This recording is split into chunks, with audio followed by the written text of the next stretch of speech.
So, hello and welcome back to the next episode of the Self-Development with Tactics podcast. I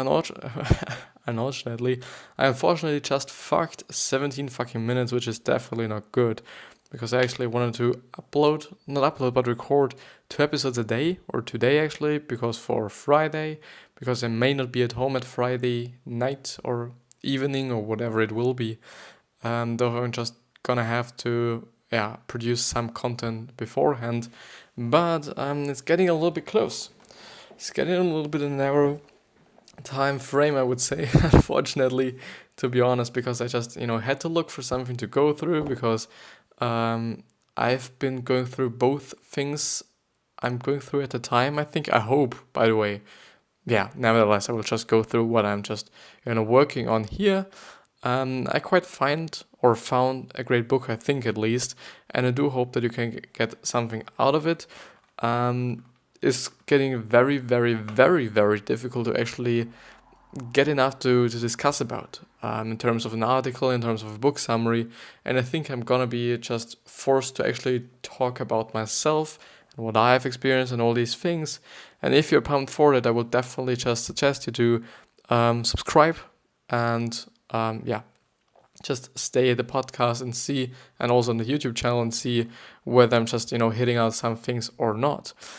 But I think I'm gonna do, because I'll do just write some things down, I think, in the future, and I'll just, talk about these things then, but I'm not quite sure how I could actually present it in such a way that it is actually somehow interesting for all the people that are watching or listening, but especially watching, I'm just, when I'm just sitting there and talking to you, this might can get a pretty just boring, I would say, and therefore maybe just having something around on the screen, or maybe some different camera angles or whatsoever, might be the way to go. But I'll see. I will just have to figure it out, and yeah. So, sorry for not showing you. Here you have it.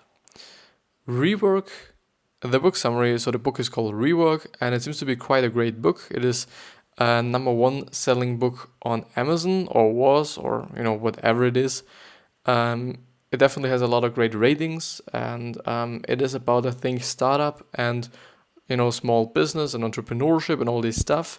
I actually wanted to go through something more self-development like today, actually, but I quite only found this one, but I do think also that I can just put so much into this in terms of the self-development part, so that it kind of fulfills what I'm actually looking forward to. And now I'm quite seeing, okay, this is also not there. So it's there and way too big. Gonna make it smaller.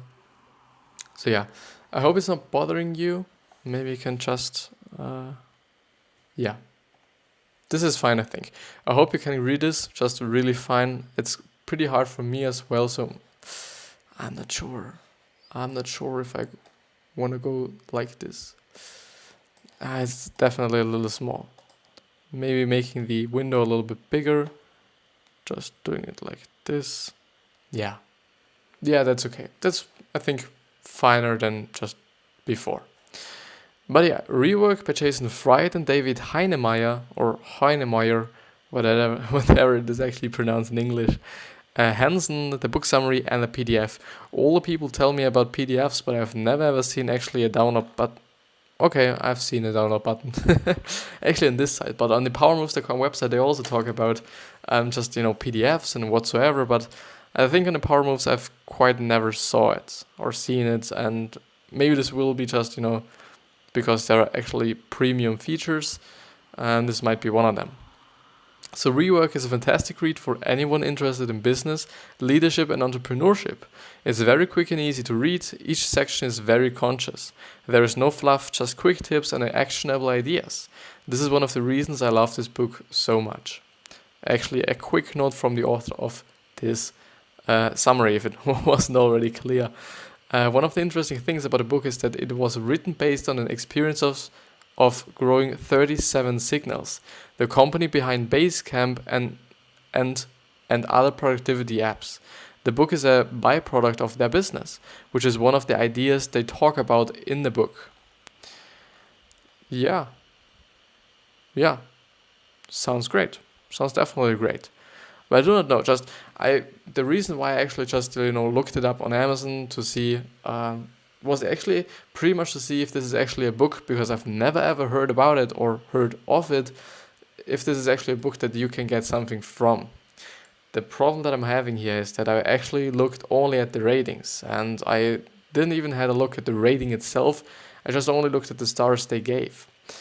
Maybe this is wrong, because you can definitely buy these things, which is totally working nowadays. This is just nothing that's quite abnormal or something, or not normal quite. But and also just going through the ratings, and just it's the same thing like just choosing a book because of the cover. Only because some other people say this was a shit book doesn't definitely mean that it's shit for you as well, or you will view it as something shit as well.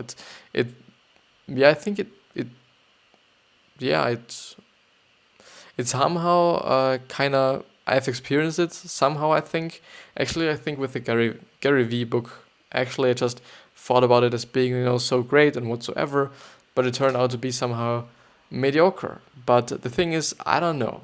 The problem is I don't know if it is maybe because I had too much knowledge and I was just following him for so long, or for such an intensive period of time, that it actually quite led to me knowing everything that he was quite talking about in the book itself. Or it was actually like, okay, I didn't quite just kept focus on it, or just realized what I was reading. Maybe I just overread the most important things in the whole book. Could actually be the case. I don't fucking know. But yeah, the authors. Jason Fried was one of the co-founders of 37 Signals, or more commonly known as Basecamp.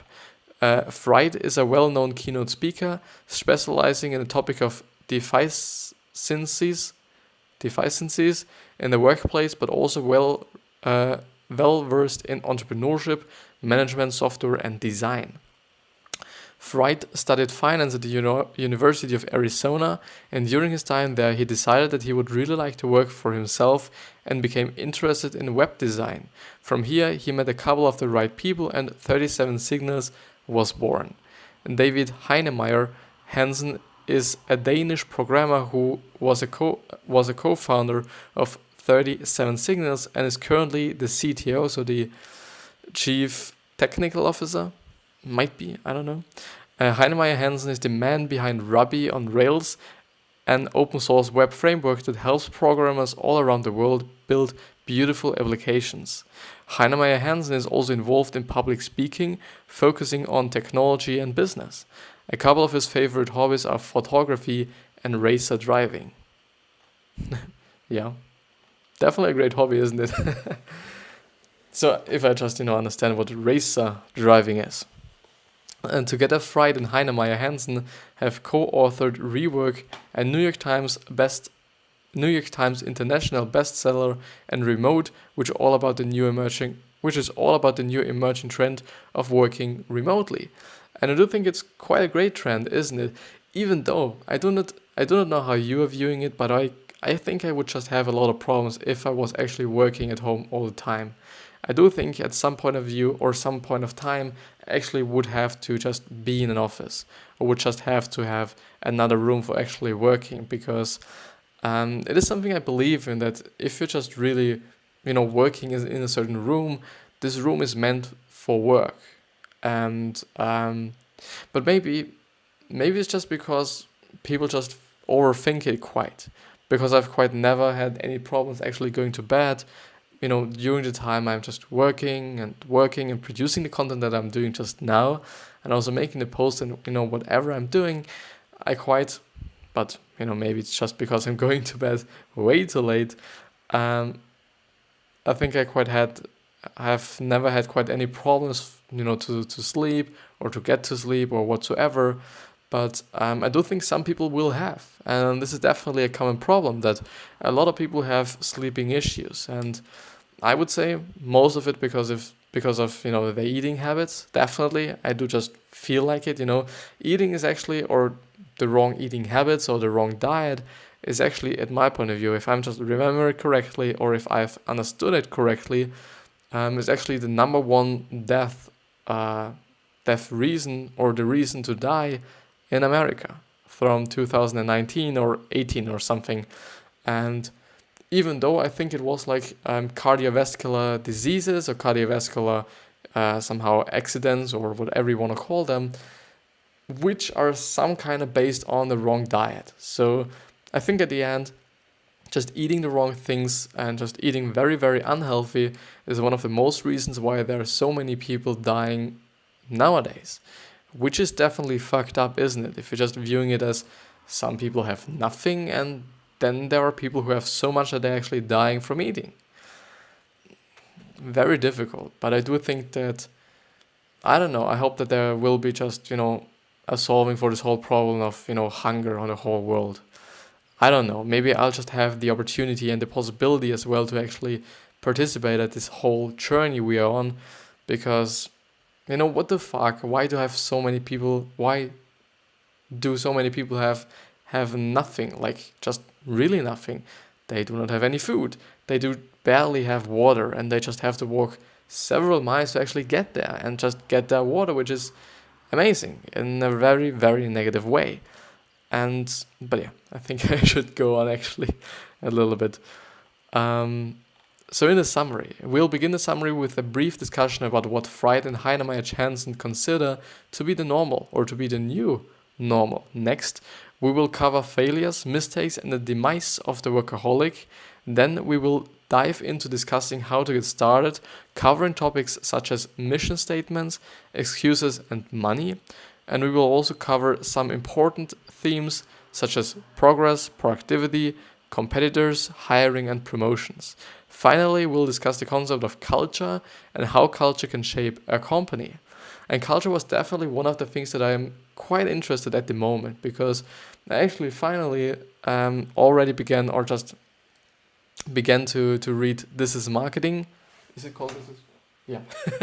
I nearly even forgot it because I've just didn't read the book for such a long time. Actually, I think 4 weeks, something like this, which is something I shouldn't do, I will definitely read the book. This is Marketing by Seth Godin, and the initial thought was he's just talking a lot about culture at some parts of the book, definitely not in the whole book, because it's not primarily about the culture, but culture does play a very, very, very big role. And if you really understand it, and if I have understood it, then it's just really like, okay, if the culture is a certain way, also the people are a certain way, which means that if the culture was only consisting, or if, the new normal or the normal for the culture would be healthy eating and doing sports and being happy and whatsoever, then all the people in this culture would just have to do these things. They just have to eat healthy, have to exercise, and have to just somehow be happy. If this is somehow possible, if you kind of force it, I don't know. So I think culture is something that's incredibly, incredibly powerful. I think powerful is actually a pretty great way. It's a pretty great word that's actually fitting what I want to say. The book summary and the new normal. Fried and Heinemeier Hansson explain that the business world has been transformed. It looks very different to what it did 20 years ago. The idea that anyone can have their own business is a pretty common thought now, and the things that seem so unreachable in relation to tools and technology are so within reach for almost anyone. The cost of these tools is considerably lower than ever, making it so accessible for just about anyone to get into business. Automation and technology now mean that jobs that used to take 3 or 4 people can now be done by one person or simply done by a machine. And I do think this is pretty right. And I do think that he just makes quite a few great points. And it's definitely like we have a lot of opportunities right now. Right now, at this quiet moment, it will eventually change if, there are a lot of AI machines and, KI machines or whatever they are called, blockchain, all these great things seem to be great things, but maybe at the end there won't be just as many workplaces as there used to be, just very, very in the future. I think this is definitely a concern a lot of people will have or are having, but it's actually not the truth. because I do not think if it was, or do not remember if it actually was an article or a book summary, but I've read something on the whole topic about, okay, the AI and all the machines are gonna take all the jobs from us, and we're gonna be so poor and we're gonna have nothing. I've read something about this, and the whole, just to make it short, it turned out to be like, okay, nobody should be concerned that they are losing their jobs, because it's actually not like this. A lot of people will keep their jobs, even though I think certain industries will definitely evolve in the next few years. I do not know which. Definitely the cannabis and the cannabis. It's cannabis in English. Always kind of mix it up. Definitely the cannabis industry, I think, is even more growing, because I've seen it definitely also in my hometown. There are a lot of CBD shops and a lot of just cannabis shops for legal cannabis, like the CBD cannabis, and there are just so many fucking shops. I've never seen just popping so many shops at the same fucking time. Maybe it's just because I've been kind of keeping an eye on them, but yeah. So failure, growth, and workaholics. So at the end, I pretty just suggest you to actually search for an article or search for something on this topic if you're actually concerned about losing your job and losing, or just maybe your parents are just feared of losing their jobs, or your grandparents, or whatever. Maybe your friends. Maybe we'll just find something and make their day by actually just being like, mom, it's not what you think it is like. You will gonna have your job anyways, because AI is in the production, and AI is just having to be produced, and all the machinery and all these robotics, or whatever they're called, aren't that great at the moment. Maybe it is like this. Maybe it's not, and this would then be a pretty fucked thing if you if you really go up to your mom and be like, what? We are all fucked. Don't be a negative person. Just always look at the good sides of life. There's so many negative things. There's a really ton of negative things in the world, or at least all the people are spreading it so just immensely, or just, pointing it out so immensely, which is something I understand, because actually all the negative things seem to be more important to our nature than the positive things, which makes sense.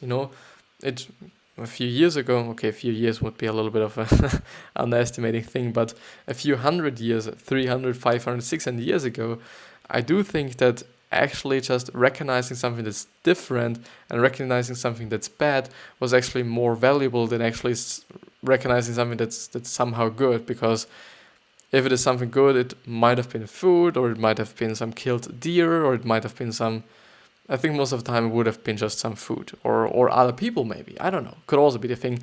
But actually seeing something like a predator, like a wild tiger or lion or whatever there was, might be a very, very, or might have been a very fucked thing, because this was then the moment that okay, maybe you're gonna die in the next few minutes.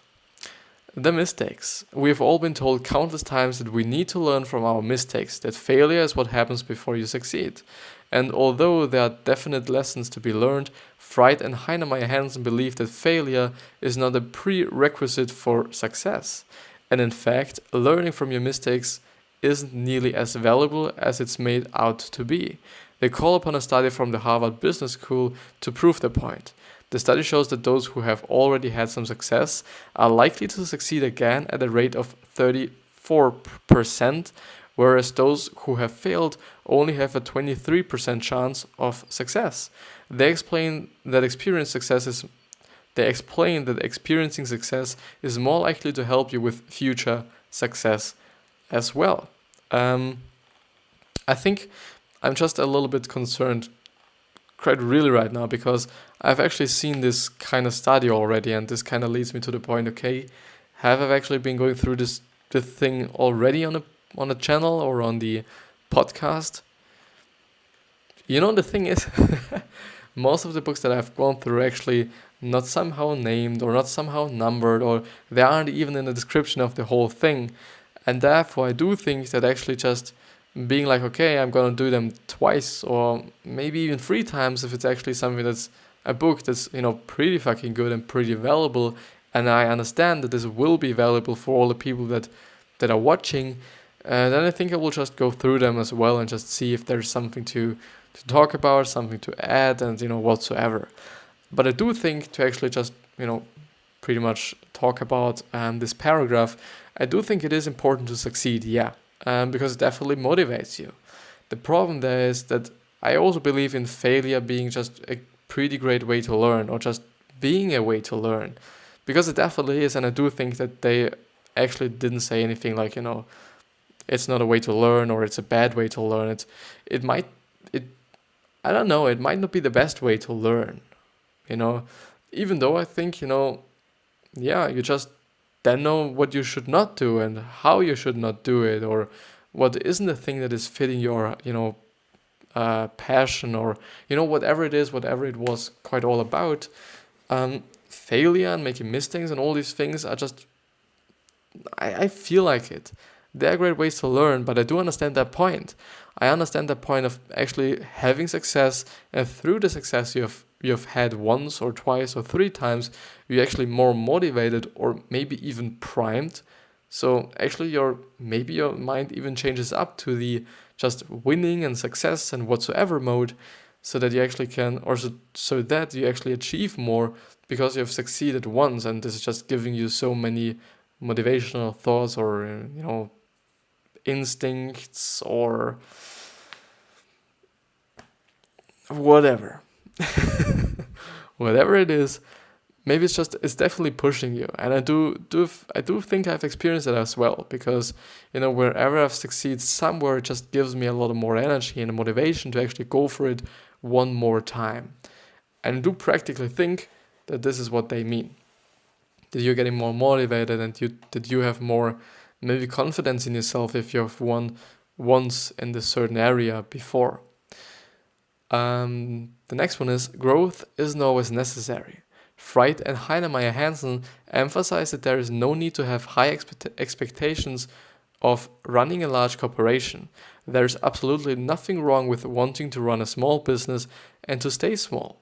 The constant need to grow and expand isn't for everyone, and that's totally okay. And I would say so as well, I think a lot of people are preaching, a lot of people are just, just talking about their opinions, or just talking about their way of getting successful and whatsoever. But it's their way, even though they might not just point it out all the fucking time. It's their way, and it was their way, and it maybe was, this exact way that just was fitting them the best. And then this was the reason why they did it. You should also do the same, you should also go for a path, or for what is just fitting you best, and just try it and see if it's working. If not, change it somehow up, or adapt it to your lifestyle, or whatever it is, or actually adapt your lifestyle to your goals and to what you actually want to do. And all these things, just, change it up, try, see if it's working. If not, change it up, and so on, and so on, and so on, and so on. It's just figuring out. And I do think it's the same thing that I'm just doing right now. I'm doing the podcast, I'm doing the posts, I'm doing, the videos, and I'll just see whatever is working. On Instagram it's a way more just easier for me to actually see, okay, videos are working better than photos, because, the video engagement is way higher than on photos. I do not know why, especially because some videos are actually quite shit. Even I've, even, quote unquote, even, I have made a lot of videos that weren't too good, but they get a lot of recognition, maybe a lot of views. But maybe the thing is, a problem there. I think the problem there is that, if you're posting something, you definitely not see how many people have actually saw this certain thing. And because if you're just, posting a video on Instagram, it will automatically load if somebody scrolls over it. You will get a view, I would say. I do not know how much you have to watch from the video that this is actually counting as a view. But I think maybe this is just, somehow distracting me from the real deal. Even though, or especially, I do want to point out that actually just only watching your metrics and seeing if your likes went up, if you have more followers, if this post did well, and whatsoever, it is okay, it is important to some degree, but I think it's not the only thing you should be doing on social media or about your content. You should also just, put a lot of content or a lot of effort in actually, just commenting on other posts, just engaging with other people, just writing with other people, even DMing with other people, actually having some kind of a connection with a lot of people, creating your network or whatsoever, which is, by the way, something that I do. I do write sometimes with a lot of people who hit me up or I hit them up once, and then maybe there's something that they just want to talk about, or some people even just hit me up to see, okay, what I'm all about, what I'm doing. Most of the time it's basically self-promotion, to be honest, what the most people are doing. But it's normally it's quite fine, I would say. It's what all the people are doing. It's somehow sometimes, especially if it's just something like not like something like how you're doing, I hope you're doing great, I have this and that product, and or just what you're doing. A lot of people just do a little small talk, definitely, and then there are the people and quote unquote companies which are no fucking companies. Okay, I can't judge and I can't decide, because most of the time these people who are just really just DMing you like, okay, I have this kind of product, and I'm selling it for this and that, and it's costing this and that, and this is for these and that person, and if you do this you're gonna be rich, and some shit like this. And most of the time these are definitely just accounts or pages or whatever you want to call them, that are not grown anything, or that haven't grown anything. They maybe do have 9 posts, 3 just followers, and they want to sell you something. I do not know what people think, but it's not working. to maybe somehow spoil you, it's not working. And especially if you aren't nice, if you're just hitting up people to sell your shit, people won't take it. People want to have, if they want to even have one, want to have a conversation with a human being and not being like sold or feel like sold. But yeah, the constant need to grow and expand isn't for everyone, and that's okay. The authors stress that as long as your business is sustainable and keeping you afloat, then it's something you can be proud of. And that's definitely true. I do think that this is just another way. A lot of people want to have the biggest company on the fucking world, and some people want to just have a happy life and want to just live a happy life and just still want to be self-employed or have a small business where it's not too much to do, but you're earning as much as you just need to have to actually have the lifestyle you're just trying to have or you're actually having. I do think, there are a lot of people, and this is why I always just underline that we are all individuals. All the people have different opinions. All the people actually need something else, because there's not a singular, well, maybe somehow, but there's quite no singular person or no two persons that are quite the same. Maybe they share similarities if they are twins, or whatsoever, or even just, regular people. You will definitely find people who have the same interest as you are having, but actually somehow just really, I don't know. The problem is just really doing whatever someone is doing, you're believing in, or you think like, or that they have achieved something, may work. Because if they're really knowledgeable in this kind of area, they've been stumbling definitely across a lot of problems and a lot of problems to actually solve. And if they can teach you how to solve these problems, you actually just, getting a little bit ahead of them, in terms of, time and effort, or time and actual return of investment, just scale somehow. But I do also have to say, this is practically a project Tony Robbins has always been done, or it seems to be that he's always been doing it. He was actually always modeling the people. Modeling, if you don't know, is basically just watching what the best people in this kind of area are doing, and basically doing the same thing as they are doing. Whether it's, I think it's actually also from a personal life point of view, like they have a girlfriend maybe, and then you just should have a girlfriend as well. Just really modeling it, just having the exact same life as this certain person has, so that you maybe actually can see or find something out. I don't know. I do think the Workaholic, I think, will be the last one. A fairly short and, well, I do think quite not that an unvaluable episode. I hope at least. Workaholics. We all know someone who is a workaholic. The person who seems to be constantly attached to their phone on weekends, first to the office, last to leave and eat first to the office and last to leave and eats lunch at their desk. However, just because they appear to be working all over the time doesn't mean that they are being productive or achieving any more than everyone else. Freud and Heinemeier, Hansson, explain that more often than not, the workaholics are wasting time, focusing on tiny details that really aren't relative or relevant. They tend to struggle to let go of tasks and move on to a new one. Workaholics aren't heroes. They don't save the time. They don't save the day. They just use it up. The real hero is already home because she figured out a faster way to get things done. I don't know. It definitely could be true. Even though I also do not want to say, okay, every single workaholic is just doing this. Definitely not. There are a lot of people who are just also very, very successful and very, very rich and very, very wealthy. Something I do just have to point out. Wealth and being rich seems not to be the exact same thing. I today was, I was sitting in the train searching for some ideas that I could have or could do a few posts about and just, for the posts tomorrow. I kind of looked up a few books and just have seen, okay, is there something in it? Is there something I can use? And I stumbled once again, because I just had it in my mind, across the Millionaire Next Door, which basically is a book about, how to get rich, but not in such a goofy way somehow, because there are a lot of books who just seem to teach you how to get rich, but at the end it's quite a waste of time, I would say, and a waste of money most of the time. Definitely there are books you can get something out of, but there are just also books that are just wasting your time and energy and money. But what did I want to say? And there in the book, they just somehow explained what's the difference between wealth and being rich is.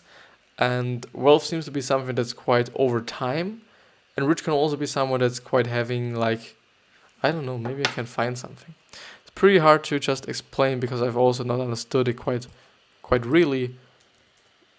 Wealth versus rich. No, not education. Thank you. Education is important, by the way, at my point of view, at least.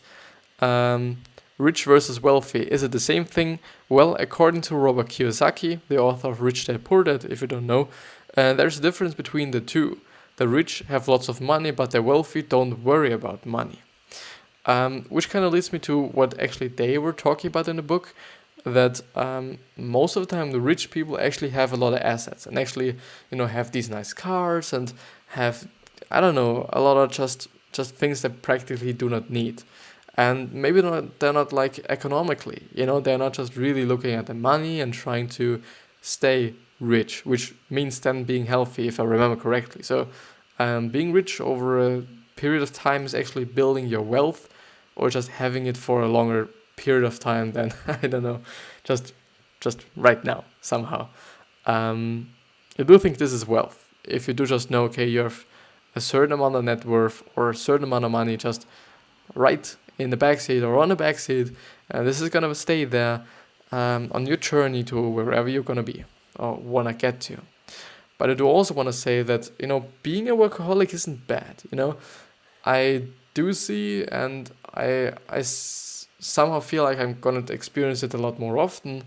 That being a workaholic and going for just really hard working is something that's also according to Gary Vee is also getting a little bit more, just like people actually complaining or just being like you're forcing people to do this and that, or to just I don't know. I think in general a lot of people are just really against really hard work. I don't know. Maybe just talking about something that's specifically about Gary Vee's audience and Gary Vee's quite conversation that he is having with the audience. But yeah, it is something negative. I think in society it's just something negative to be a workaholic. It seems to be something negative. It seems to be something that's abnormal. It seems to be something that's quite not be or should not be that thing. Even though I do just have to say, if you just like what you're doing, if you just like to work all day long every day, why wouldn't you? If it is really something that's gonna make you happy. Some people like doing sports. Some people like hanging out with their friends. Some people like to, I don't know, play with their children or just doing an extreme sport or something. And some people do just like to work on their dreams. I think this is quite, like, don't judge these people.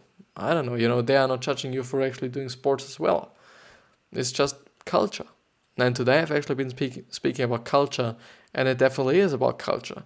In our culture or certain society or whatever you want to think about, people in this culture do certain things. And if other people or if people in this culture do some things that are not kind of part of this certain culture, then I do feel like, these people are going to be looked at somehow just bad, even though they're just maybe doing something that's pretty much, something that everybody should be doing because it's smart as I don't know, as eating healthy, for example. I think it's smart.